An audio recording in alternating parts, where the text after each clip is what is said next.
Hello दोस्तों, welcome to GS now.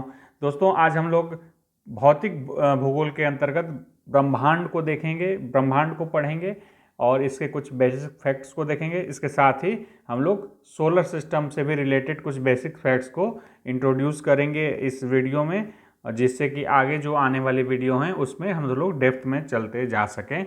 तो solar system के बारे में भी इसमें पूरा ओवरऑल ओवरव्यू साथ में रहेगा। तो चलिए सीधे अब शुरू करते हैं वीडियो को।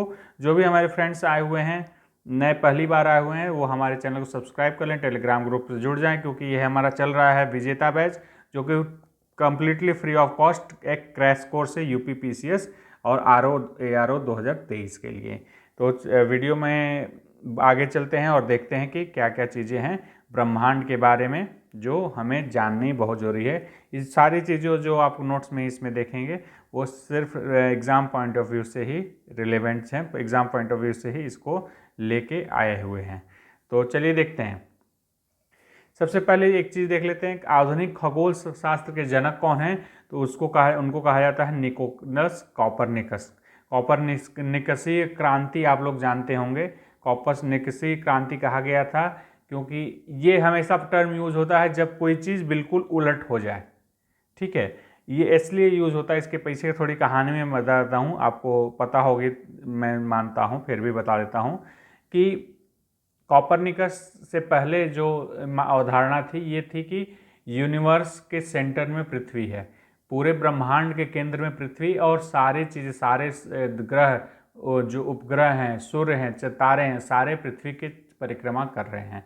लेकिन कॉपरनिकस ने पहली बार ऐसा कहा कि नहीं, ऐसा नहीं है, हम लोग सूर्य का परिक्रमा कर रहे हैं, न कि सूर्य हमारा परिक्रमा कर रहा है। तो ये एक बड़ा ही उलट और रोचक चीज़ आ गया कि पूरे जो सिस्टम जो अब तक चला आ रहा है, जो पश्चिम का जो धर्म है उसमें इन्वॉल्व था, वो सारी चीज़ें अचानक जड़ से हिल गई। तो उसमें काफ़ी उनको यातना भी झेलनी पड़ी, कॉपरनिकस को जीवन भर जेल में भी रहना पड़ा। तो वो पूरी बात अलग है, लेकिन बात ये समझने की, तो जो बिल्कुल उलट जाए बात को, आज हम लोग इसको मुहावरे के तौर पे यूज करते हैं, कॉपरनिकसी क्रांति के तौर पे यूज करते हैं। कहीं ऐसा टर्म यूज होता है तो आप लोग समझिए कि बिल्कुल जो अवधारणा को पलट दे, ऐसी कुछ चीज़ों की बात की जा रही है। तो कॉपरनिकस ने भी खगोल शास्त्र में ये अवधारणा जो पृथ्वी सेंट्रिक थे उसको बदल के हीलियोसेंट्रिक कर दी, यानी कि सूर्य के केंद्र में की अवधारणा को लेके वो आए। इसके बाद देखिए दूसरी इंपॉर्टेंट फैक्ट है, बिग बैंग थ्योरी जो है, एक पादरी थे बेल्जियम के, और खगोल शास्त्री भी थे, पादरी भी थे, जॉन लेमेत्रेयर, जिन्होंने ये थ्योरी को पहली बार प्रतिपादित किया था। अब देखते हैं तारों के बारे में। तारों को जब आप लोग देखें, रेड जाइंट एक होता है परिघटना, जिसमें जब तारा ठंडा होने लगता है तो उसका कलर रेड होने लगेगा। कोई भी तारा होगा जब ठंडा होने लगेगा उसका कलर रेड होने लगेगा। इससे रंग से, ब्लू और रेड कलर के रंग से भी तारों की दूरी का पता किया जाता है। जो देखा जाता है दूर से, मतलब जो टेलीस्कोप से देखा जाता है, उससे कितनी दूरी से आ रहा है ये रोशनी, इसको भी जांचने के लिए जो तारों की चमक के कलर से भी पता किया जाता है। तो उसमें डेप्थ नहीं जाते, पहले बेसिक इस चीज़ों को देख लेते हैं। ठंडा होकर जो तारा ठंडा होने लगता है उसका कलर रेड होने लगता है। यही रक्तदानों या रेड जायंट के नाम से जाना जाता है। इसमें होता क्या है कि हीलियम कार्बन में परिवर्तित होने लगता है और इस आपस में परिवर्तन कारण एक विस्फोट हो जाता है, जो कि सुपरनोवा विस्फोट के तौर पे जाना जाता है। सुपरनोवा विस्फोट कैसे होता है, तो इसका कारण ये है। सुपरनोवा विस्फोट में दो तरह के विस्फोट होते हैं। एक होता है श्वेत वामन, मतलब दो तरह की चीज़ें बनती हैं, एक श्वेत वामन और एक ब्लैक वामन। मतलब कि अगर किसी तारे का जो सोलर मास है 1.4 ms से कम है तो वो वाइट ड्वार्फ, यानी कि इसको इंग्लिश में कहते हैं वाइट ड्वार्फ। ठीक है,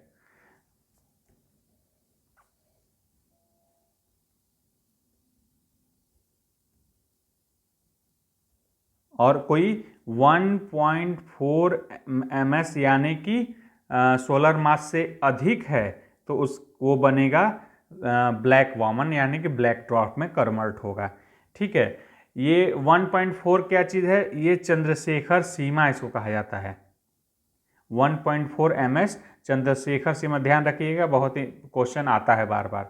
तो ब्लैक ड्रॉप बनता है जब 1.4 ms से किसी तारे का मास ज़्यादा होगा तो ब्लैक ड्रॉप बनेगा, मतलब उसमें मास ज़्यादा है इसलिए वो ब्लैक बनेगा, और मास कम है 1.4 ms से तो वाइट बनेगा। जब मास ज़्यादा है तो जानते हैं कि पूरा ब्लैक होल मास के ही उस पर है कि जितने ग्रेविटी से रिलेटेड होता है। तो ये जो ब्लैक ड्वार्फ है वो बन जाएगा ब्लैक होल में कन्वर्ट हो जाएगा। और जो ब्लैक होल की परिकल्पना की थी वो सबसे पहले जॉन व्हीलर नाम के व्यक्ति थे, इन्होंने सबसे पहले इसकी परिकल्पना की थी। ये ब्लैक ड्वार्फ से जो ब्लैक होल बनता है सिकुड़न के कारण बनता है। ये जब सिकुड़ता है, जो ब्लैक ड्वार्फ है वो सिकुड़ेगा, जब तारा सिकुड़ेगा तो वो ब्लैक होल में कन्वर्ट हो जाएगा। ब्लैक ब्लैक दोनों है, इससे आप लोग ध्यान लगा सकते हैं कि ब्लैक ड्वार्फ से ही ब्लैक होल का निर्माण होता है। और 1.4 ms जो है चंद्रशेखर सीमा है। आइए अब जरा सूर्य के बारे में थोड़ा सा जान लेते हैं। सूर्य देखिए नाभिकीय संलयन यानी कि न्यूक्लियर फ्यूजन पे कार्य करता है। न्यूक्लियर फ्यूजन, दो हल्के नाभिक संलग्न होकर एक बड़े नाभिक का निर्माण करते हैं, तो न्यूक्लियर फ्यूजन परिकल्पना पे कार्य करता है। न्यूक्लियर फ्यूजन परिकल्पना बहुत ही महत्वपूर्ण है इस साल के लिए, क्योंकि यूएसए ने, अभी मैं करंट पे पढ़ाया था उसमें बताया था कि यूएसए ने नाभिकीय संलयन तकनीक को हासिल करने में सफलता प्राप्त की है। वहाँ की कोई एक कंपनी है, उसने अनाउंस भी किया है, अगर मतलब कि माना जा रहा है कि हो चुका है, उसको मिल चुका है। और ये बहुत ही ह्यूमन रेस में बहुत ही इम्पोर्टेंट मुकाम रखेगा मेरी नज़र से, इसलिए क्योंकि ऊर्जा ही भविष्य है और ऊर्जा का नाभिकीय संलयन बहुत ही स्थिर और स्वच्छ ऊर्जा का स्रोत है। अगर इसको हासिल हो जाती है तो ये मानव सभ्यता के लिए बहुत ही एक उम्दा चीज़ होने वाली है। तो बहुत ही इम्पॉर्टेंट है इस साल। अगर यूपीएस आईएएस में देखेंगे तो आईएएस का तरीका है कि एक साल गैप करके पूछता है। बहुत इंपॉर्टेंट चीज़ें हो जाती हैं साइंस एंड टेक में, तो उसको क्या करता है आजकल ये चल रहा है, उसमें तरीका मैं देखता हूँ कि एक साल गैप करके अगले साल, मतलब कि इस साल शायद ना पूछे लेकिन अगले साल पूछ सकता है इसके बारे में। लेकिन यूपीएस पीसीएस में तो मुझे लगता है इसी साल ही इसको पूछना चाहिए। अगर इससे करंट में इसको ना पूछे तो नाभिकीय संलयन से रिलेटेड कोई प्रश्न को जरूर उठा सकता है, यूपीएससी में भी और पीसीएस में भी। तो इसको ध्यान रखिएगा, नाभिकीय संलयन और यूएसए के और सूर्य के जो गठजोड़ जो भी चल रहा है, ठीक है, गठजोड़ नहीं मतलब जो घटनाएं चल रही हैं। सूर्य का जो बाहरी लेयर होता है, बाहरी जो भाग होता है उसको कहा जाता है कोरोना। बाहरी भाग होता है जो, उसको मान लीजिए लाइट येलो वाला पार्ट है, उसको कहा जाएगा कोरोना। ठीक है, इसी में सोलर फ्लेयर्स यानी सौर ज्योति सौर ज्वाला होते हैं वो निकलते हैं। ठीक है, सोलर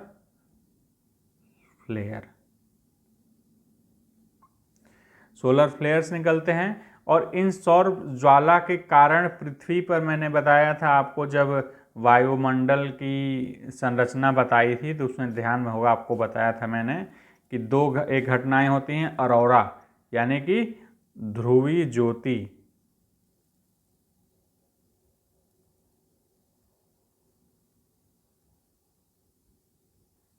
ये कहाँ होती हैं? नॉर्थ और साउथ पोल पे। क्यों होती हैं? यही सोलर फ्लेयर के वजह से होती हैं। इसको याद करने का तरीका भी मैंने बताया था। देखिए साउथ में पड़ता है ऑस्ट्रेलिया, पृथ्वी ग्रह के साउथ में देखें दक्षिणी भाग में पड़ता है ऑस्ट्रेलिया, उससे याद रख सकते हैं अरोरा ऑस्ट्रेलिस और अरोरा ऊपर वाला बोरियालिस। इससे आप इसको ध्यान रख सकते हैं। सोलर फ्लेयर से जो साउथ में है वो ऑस्ट्रेलिया के क्षेत्र में है तो ऑस्ट्रेलियालिस इसको कह सकते हैं।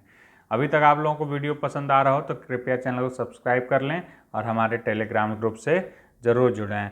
वीडियो को लाइव अपने फ्रेंड्स के बीच में ज़रूर शेयर किया करें। थोड़ा कुछ हमें भी मोटिवेशन मिलना चाहिए कि हम इतना मेहनत कर रहे हैं तो कुछ लोग हमारे साथ जुड़ते जा रहे हैं। अब देखिए सौर मंडल को बहुत ही कंसाइज और सीधे ढंग से देख लेते हैं। बेसिक क्या क्या चीज़ें हैं सौर मंडल की, उसको एक नज़र में देखते हैं। तो सौर मंडल का क्रम देख लीजिए। सबसे पहले क्या है, बुध शुक्र पृथ्वी मंगल बृहस्पति शनि अरुण वरुण, ये क्रम है। इस क्रम में दूरी के हिसाब से है, सूर्य से दूरी हटते हुए ये क्रम है। इसमें एक चीज़ ध्यान रखेंगे कि जो मार्स है यानी मंगल और बृहस्पति के बीच में एक क्षुद्र ग्रह पेटी है। ये क्षुद्र ग्रह पेटी है जो कि बहुत सारे छोटे छोटे एस्ट्रॉयड बेल्ट भी कहा जाता है इसको। तो एस्ट्रॉयड बेल्ट है जिसमें बहुत सारे छोटे छोटे एस्ट्रॉयड हैं। ठीक है, सबसे नज़दीक का ग्रह हो जाएगा आपका बुध। कुछ बेसिक फैक्ट्स को जान लेते हैं ग्रहों के बारे में। सबसे छोटा ग्रह कौन सा है, स्मॉलेस्ट हो जाएगा आपका बुध। शुक्र के बारे में जानते हैं, वीनस के बारे में क्या कहा जाता है, ये पृथ्वी की जुड़वा बहन कहा जाता है इसको।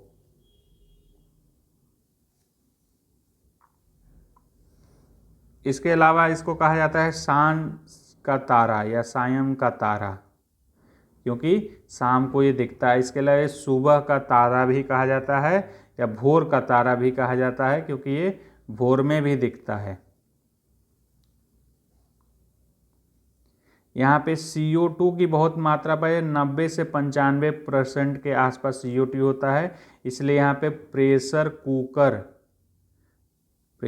कुकर दशा पाई जाती है। इसी वजह से ये सबसे गर्म ग्रह है और सबसे चमकीला भी।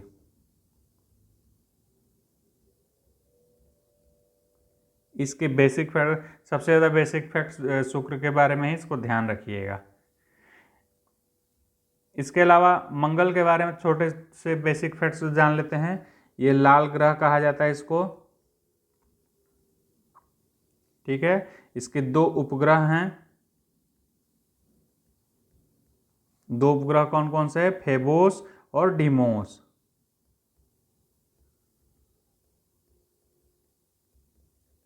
इसके 2 उपग्रह हैं। ये आपको PDF टेलीग्राम ग्रुप में मिल जाएगा, जो भी मैं लिख रहा हूं आपको टेलीग्राम ग्रुप में मिल जाएगा। इसके अलावा जो ये 4 ग्रह हैं ये पृथ्वी से बड़े हैं।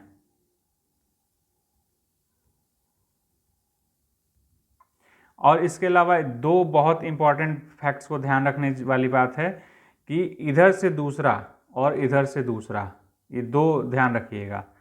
ये 2 जो हैं, सारे ग्रह जो परिक्रमा करते हैं वो करते हैं एंटी क्लॉकवाइज, लेकिन ये 2 ग्रह हैं ये क्लॉकवाइज, और ये भी वीनस भी क्लॉकवाइज परिक्रमा करते हैं।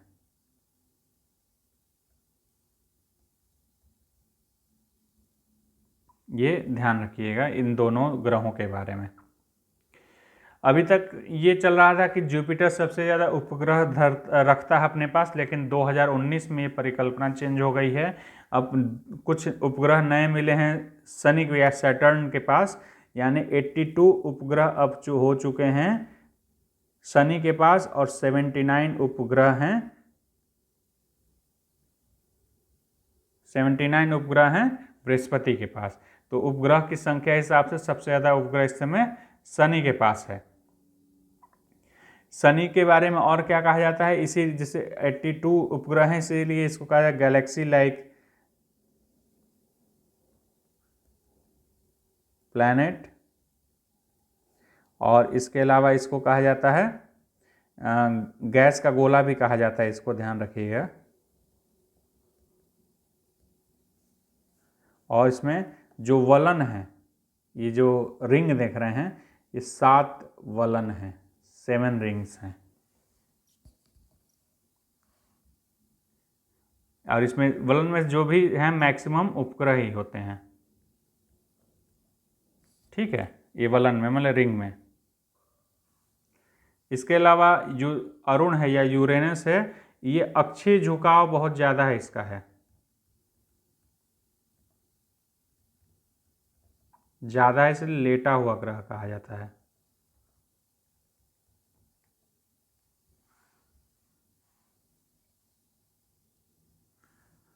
और नेपट्टून जो है वो पृथ्वी से बड़ा है। मैं काम करता हूँ पृथ्वी से जो बड़े ग्रह हैं उसका क्रम लगा देता हूँ, कौन बड़े से छोटे ग्रह का क्रम लगा देता हूँ। तो सबसे पहले देखिए जुपिटर सबसे बड़ा है, शॉर्ट में लिख रहा हूँ, आप लोग समझ जाएंगे।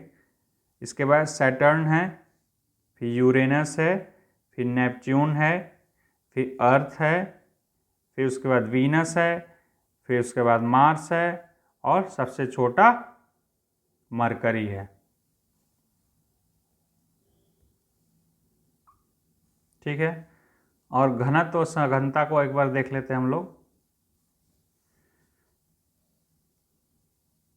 जो मैक्स डेंसिटी पाई जाती है वो पृथ्वी की है 5.5, और मिनिमम जो डेंसिटी पाई जाती है वो शनि की है 0.7।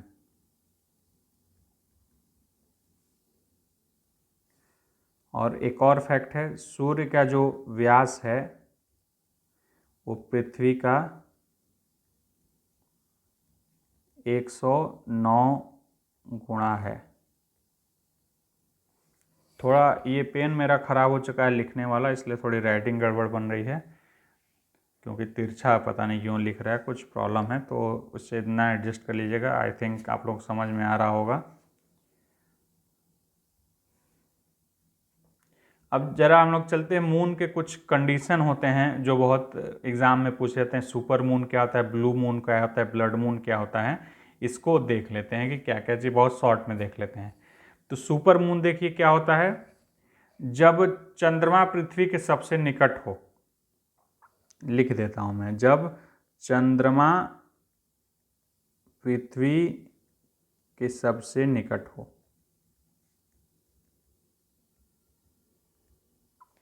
तो इसको कहा जाता है सुपर मून। इसी तरह ब्लू मून क्या होता है, जब एक माह में 2 पूर्णिमाएं हो तो उसको दूसरी पूर्णिमा को ब्लू मून कहा जाता है। ब्लू मून फिर से देख लीजिए, जब एक माह में 2 पूर्णिमाएं हो तो दूसरी पूर्णिमा को ब्लू मून कहा जाता है। कलर से कोई संबंध नहीं है इसका, कलर ब्लू नहीं होता है, इसका मुख्य जो कारण होता है 2 पूर्णिमाओं के बीच में 31 दिन का अंतराल होना होता है, 31 दिन का अंतराल होता है, इसलिए इसको ब्लू मून कहा जाता है। इसका कलर से कोई संबंध नहीं है। जब किसी वर्ष में 2 ब्लू मून हो जाएं तो उस वर्ष को ही कहा जाता है ब्लू मून ईयर, ठीक है।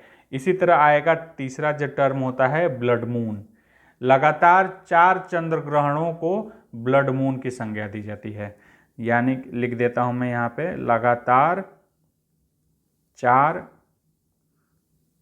चंद्र ग्रहणों को ब्लड मून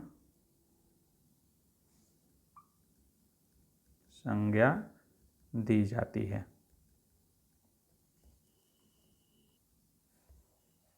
तो बस आज के लिए इतना ही। आई होप आप लोगों को ये वीडियो पसंद आया होगा। कुछ अगर कमी रह गई हो तो ज़रूर कमेंट करके बताएं, या कुछ सुझाव हो या फिर आपको जो भी चीज़ लगा हो कमेंट करके ज़रूर बताएं। GS नाउ चैनल को देखिए यूट्यूब पे आप GS नाउ 101 करके @ लगा के सर्च कर सकते हैं, और टेलीग्राम ग्रुप पे जोड़े, इसका डिस्क्रिप्शन में लिंक भी दिया हुआ है। ये हमारा विजेता बैच है, free of cost crash course है, UP PCS 2023 ARO 2023 के लिए। प्रीलिम्स एग्ज़ाम के लिए बनाया गया है, जो कि फ्री ऑफ कॉस्ट है। अगर आप पहली बार वीडियो देख रहे हैं तो ज़रूर चैनल को सब्सक्राइब कर लें और इस क्रैश कोर्स का लाभ उठाने के लिए हमारे टेलीग्राम ग्रुप से भी ज़रूर जुड़ें। Thank you for watching GS now. Take care.